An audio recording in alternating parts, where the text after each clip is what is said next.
Wesh la famille, j'espère que vous allez bien. L'histoire de la saison a commencé, vous l'avez tous vu puisque les quêtes de l'histoire sont enfin arrivées. La première semaine de quêtes de l'histoire et ça s'annonce super intéressant. Et on va pas plus perdre de temps et on y va tout de suite pour faire ces quêtes. Du coup la famille, on est en jeu. Du coup on va aller faire la deuxième quête. Pourquoi la deuxième? C'est parce qu'en fait, comme vous pouvez le voir, j'ai fait la première sans faire exprès. Alors il faut savoir que c'est la saison que je grind le plus. C'est la saison où je joue le plus à Fortnite. Voilà, je sais pas pourquoi. Mais je me suis mis en tête d'arriver niveau 200 avant que Fortnite ajoute dans la prochaine mise à jour les niveaux 200 du pass de combat. Je suis déjà level 107, j'ai acheté aucun palier. Voilà, j'ai acheté aucun palier. Je l'aurais dit, sinon j'en ai rien à faire. À l'époque, j'achetais les 100 paliers du pass de combat. Ça fait très longtemps que je l'ai pas fait. La dernière fois que je l'ai fait, je crois que c'était en chapitre 3 ou un truc comme ça. Et généralement, j'ai du mal à atteindre le niveau 100 dans la saison. Là, je suis déjà niveau 107. J'ai grind la saison de malade mental. Et du coup, pendant une game où je faisais du coup les quêtes normales de Fortnite, du coup, sans faire exprès, j'ai fait la première quête où il fallait faire des kills. Voilà, j'ai vraiment pas fait exprès. Mais c'est pas grave. On a Hop qui nous dit: trouver des preuves à Redline Rig, nous avons détecté un objet étrange sur le terrain. Donc du coup, on doit aller, j'imagine,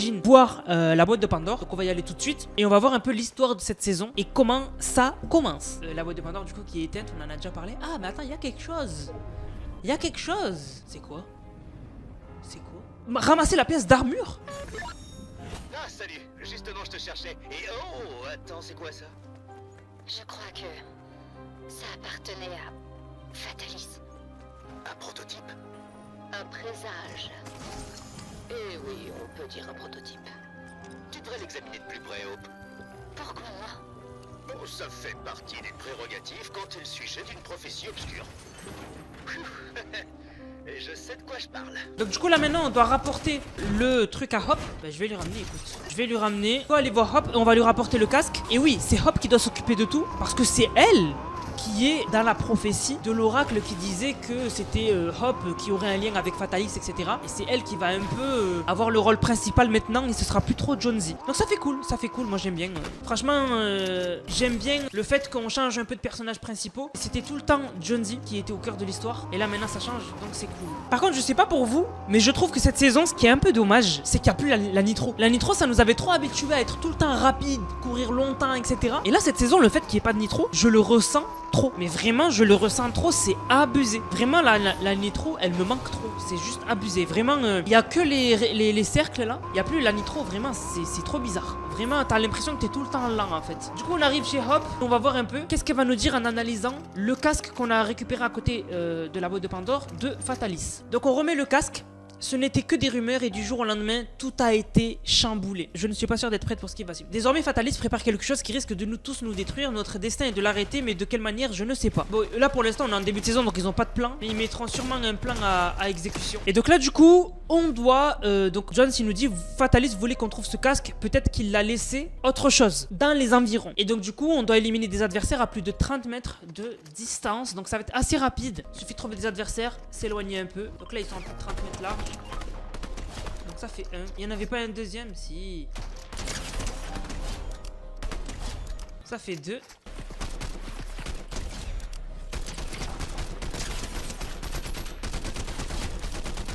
Je ne vois pas d'autres pièces d'armure et je n'ai aucune idée d'où Fatalis se cache. Donc maintenant on doit trouver les enregistrements de Fatalis à la statue de Von Doom et à la fracture fantastique. Donc c'est Horizon. Donc je vais lancer une autre game. Ok les gars, donc du coup on est de retour. On doit trouver des enregistrements ici. Bah écoute, ils sont apparus directement. Ah bah j'ai pris l'enregistrement. J'aurais pas dû. La vue de ce monument en ruine serait réconfortante pour moi. Au lieu de ça, je ne ressens qu'une avidité béante. C'est Fatalis qui parle là. C'est à cause de la boîte. Elle est exaltante, mais tout aussi sauvage, chaotique, incontrôlée. Réutiliser cette boîte sans consolider au préalable mon armure. Voilà qui serait fort imprudent. Mais je n'aurai pas à attendre longtemps. Mon œuvre est bientôt prête. Quand tout renaîtra à l'image de ma perfection, jamais plus je n'échouerai. Donc là par contre c'est grave intéressant parce que du coup on savait, je vous avais déjà dit dans des vidéos que le but de cette saison ce sera que Fatalis fasse son armure. Une armure avec les pouvoirs de la boîte de Pandore. Mais en fait pas du tout. En fait il fait une armure pour pouvoir réutiliser la boîte. Parce que si il utilise la boîte encore avec son état, avec son armure actuelle, il pourrait pas supporter sa puissance. Donc en fait le but de la saison c'est que Fatalis il fasse une armure qui puisse supporter la puissance de la boîte de Pandore. Moi j'avais pas compris ça à la base. Donc ça c'est intéressant. Donc du coup maintenant on va voir la suite. Donc trouver les enregistrements de Fatalis à la statue. Oh donc il y a encore un enregistrement. Ça par contre c'est cool parce que non seulement on a la voix de Fatalis mais ça nous donne du contexte. Donc vraiment là je suis content. On va y aller tout de suite les gars, on va pas perdre de temps. Ah et d'ailleurs l'autre enregistrement du coup il est ici. Donc à côté de Cynthia Von Doom, donc la mère de Fatalis. Et l'enregistrement il est là. Mère, je vais bâtir mon nouveau royaume. Cet endroit empeste l'échec, les défauts, l'imperfection. Mais je compte y remédier prochainement. Je rétablirai l'ordre en ce lieu. Grâce à moi, il sera parfait.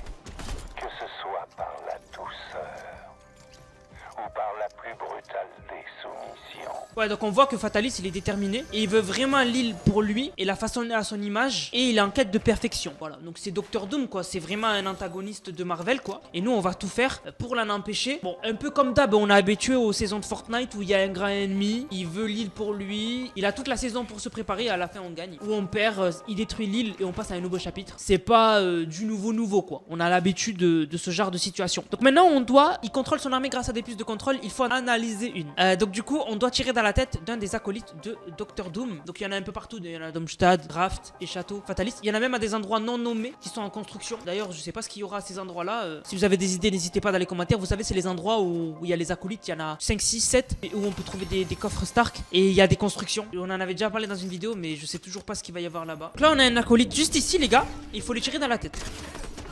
Et il a lâché, voilà, elle est là. Oh, ça ressemble au puces de décryptage. Se cache quelque part pour se fabriquer une nouvelle armure. Il se sert de ses Fatalibots pour contrôler son armée à distance.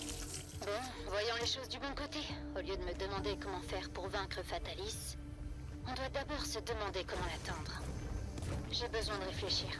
On se contacte plus tard. Ok hop. Ouais donc du coup en fait pour ceux qui n'ont toujours pas capté, au château de Fatalis c'est pas Fatalis, c'est son bot en gros. Et il contrôle tout le monde de loin, on sait pas où il est. Donc en fait avant de savoir comment maîtriser Fatalis, faut d'abord savoir comment l'atteindre, où il est exactement. Donc du coup on verra ça dans les prochaines quêtes. Donc là pour le moment on a juste le contexte. Voilà on a juste le contexte. Donc du coup Fatalis est dangereux, il veut réutiliser la boîte donc il est en train de se préparer une armure, on sait pas où il est et pour l'instant il contrôle à distance tous ses bots et il se prépare pour réutiliser la boîte de Pandore avec sa nouvelle armure qui pourra contrôler cette puissance incroyable de la boîte. Voilà, là vous avez le contexte pour ceux qui n'avaient pas suivi l'histoire. Là en faisant ces petites quêtes là, vous avez le contexte. Donc en fait ça nous donne beaucoup plus de contexte. En fait, dans le trailer quand on voit Doom ouvrir la boîte de Pandore et récupérer son énergie, à ce moment-là en fait, son armure a explosé. C'est pour ça qu'on a trouvé un morceau de son armure à côté de la boîte de Pandore. Et en fait, ça lui a servi de leçon. La boîte de Pandore est trop puissante et il faut créer une armure plus puissante pour pouvoir l'utiliser. Donc c'est pour ça qu'il est en train de créer une meilleure armure. Et cette armure, elle a sûrement été montrée vite fait par Fortnite puisqu'il y a des posters sur la carte et ce poster-là montre une armure qu'on n'a jamais vue sur Docteur Doom. Donc c'est sûrement l'armure qui sera créée par Docteur Doom et qui pourra contenir l'énergie de la boîte de Pandore. Mais aussi, ça reconfirme que Docteur Doom est caché. On sait pas où il est. On sait juste qu'il contrôle tout le monde avec des puces, surtout son Doombot qui est du coup le boss de son château, mais Docteur Doom il est introuvable et donc du coup on va devoir le débusquer. Mais du coup il faudra attendre la suite des quêtes, donc mardi prochain pour en savoir un peu plus et pour qu'on avance dans l'histoire. Mais vraiment, ceux qui nous donnent le plus d'informations cette saison en début, c'est vraiment les personnages. Déjà vous vous demandez peut-être où est passé Mégalodon, parce que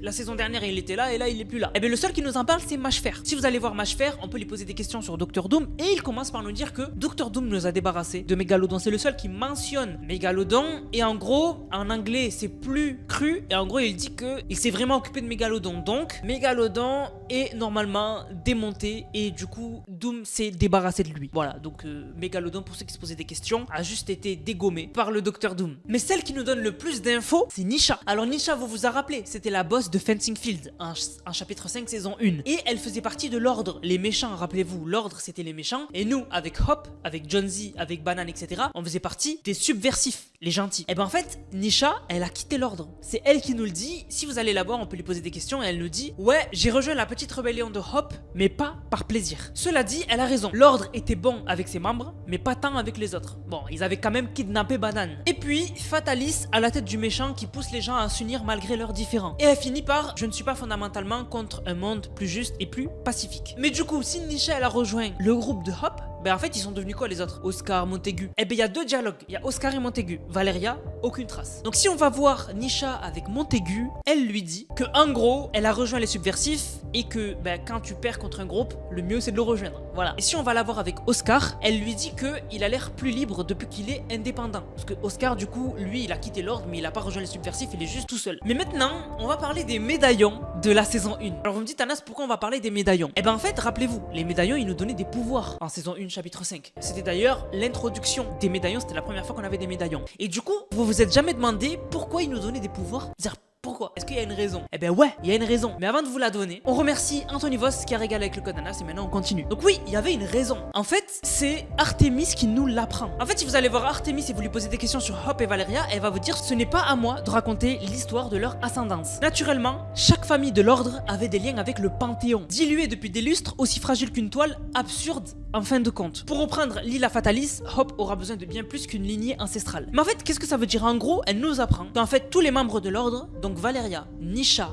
Oscar, Montaigu, ont tous un lien de parenté avec Zeus, Artémis, Méduse, Aphrodite, etc. En gros, ils ont un lien avec les mythes du Panthéon, Zeus, etc. En fait, ils font partie de la même famille. C'est pour ça que Valeria, Hop, Nisha, Montaigu, quand on les butait, qui nous donnait un médaillon, on avait des pouvoirs. En fait, on avait les pouvoirs de Zeus, etc. En fait, c'était des pouvoirs à moitié de la lignée du Panthéon, de la lignée des mythes. Et ça, Nisha, elle nous le précise bien. Parce que Nisha, on peut lui poser des questions sur Hop. Et elle nous dit, en grandissant, Hop n'avait rien d'une meneuse née. Son sens moral s'est rapidement heurté aux habitudes de nos pères. Si son arbre généalogique n'était pas aussi prestigieux, enfin bon, ce n'est pas important. Elle a l'air de prendre son rôle de meneuse au sérieux maintenant. Elle a intérêt à en être digne. En fait, elle nous apprend que Hop, elle a vraiment une lignée prestigieuse. Et il y a des rumeurs qui disent que Hop, en fait, ce serait la descendante de Aphrodite. Parce que Aphrodite, dans la saison des mythes, son logo c'était un cœur. Et Hop, elle a tout le temps un cœur sur sa tenue. Donc en fait, Hop, ça serait tout simplement la descendante de Aphrodite. Voilà, tout simplement. Voilà, c'est vraiment des informations intéressantes qu'on apprend sur l'histoire de Fortnite. C'est juste dommage que ce soit des personnages qui nous les donnent. Mais maintenant, on va revenir à l'histoire de cette saison. Doom fait son armure dans la forge, mais on a remarqué que dans la forge, au sol, il y avait des runes bizarres, des cercles chelous. Et en fait, Doom, il va aussi invoquer, et ça c'est un leak, si vous voulez pas être spoil, quittez la vidéo, mais en fait, Doom, il va invoquer Mephisto. Donc Mephisto, c'est un personnage de Marvel, c'est en fait un démon et en fait il contrôle la dimension de l'enfer et en fait il va arriver sur Fortnite et on sait pas pourquoi. Alors je vous rappelle que cette saison on aura Fortnite Mares, donc l'événement d'Halloween, et c'était sûr qu'il allait être en lien avec Marvel, donc sûrement que Mephisto il sera invoqué parfaitement pour Halloween. Et en plus Fortnite ont commencé à tester la mise à jour 31.30 qui sortira le 1er octobre normalement et qui commencera à teaser Fortnite Mares, et Fortnite Mares lui ce sera dans la mise à jour 31.40 qui sortira le 15 octobre. Mais du coup, Mephisto aura sûrement son rôle à jouer dans Fortnite Mares et ça risque d'être un gros event. Mais du coup après on sait pas ce qui se passera avec Mephisto et Doom. Est-ce que Doom après s'occupera de Mephisto, récupérera son énergie ou quoi, je sais pas, on verra. Mais vraiment là on a l'air d'avoir des teasers déjà sur Fortnite Mares avec Mephisto, sur la fin de saison avec l'armure de Doom, et on apprend que Hop elle a sûrement peut-être des pouvoirs enfouis parce que elle est sûrement la descendante de Aphrodite, mais en tout cas elle est la descendante des mythes qu'on a eu en saison 2, donc Zeus, etc. Sinon les gars, vraiment on n'a pas trop de matière à l'histoire cette saison pour le moment. Je vais voir à creuser, mais vraiment pour l'instant on n'a pas matière de ouf pour l'histoire. Voilà, c'est pour ça que je vous ai parlé de tout ça. Du coup la famille, j'espère que la vidéo vous a plu. On va remercier ceux qui ont utilisé le code Nanas. Je vous rappelle, code Nanas dans la boutique, N-A-N-A-S-S. Vous le mettez dans la boutique, vous m'envoyez une vidéo où vous l'avez utilisé dans mon serveur Discord, dans la description, dans l'onglet code Nanas, et vous avez une dédicace en fin de vidéo. Donc merci à Tozi qui régale, merci beaucoup à Elioni, merci beaucoup à Jaja, merci beaucoup à Aizu, merci beaucoup à Elioni, merci beaucoup à Sup Florent, merci beaucoup à Isaki, merci beaucoup à Ourson, merci beaucoup à Kik YouTube, merci beaucoup à Zako, merci beaucoup à Blue, merci beaucoup à Dono, merci beaucoup à Dirty, merci beaucoup à Nico, merci beaucoup à ZNX, merci beaucoup à Jean78, merci beaucoup à Clem, merci beaucoup à Xoui, merci beaucoup à Le Pass pour régaler, non, merci à Izukuna et merci beaucoup à Dylan. Du coup la famille, j'espère que la vidéo vous a plu, si c'est le cas n'hésitez surtout pas à liker, commenter, partager. On se capte les gars pour une prochaine vidéo, c'était Nanas, prenez soin de vous, bang, bang, bang.